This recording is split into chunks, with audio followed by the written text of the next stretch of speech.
স্বাগতম জনাইছোঁ মোৰ ইউটিউব চেনেল জব ইনফৰমেশ্যন।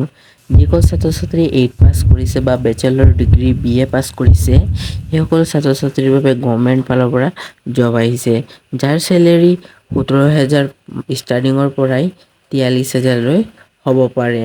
এই জব 3টা ভাগত ডিভাইড কৰা হৈছে। তো আপোনালোকে ভিডিঅ'টো চাই থাকিব। আপোনালোকৰ এডুকেশ্যন যিটো কোৱালিফিকেশ্যন আছে সেইমতে আপোনালোকে মোবাইলত এপ্লাই কৰিব পাৰিব, আৰু মই ডিছক্ৰিপশ্যনত আপোনালোকৰ লিংকটো দি দিম।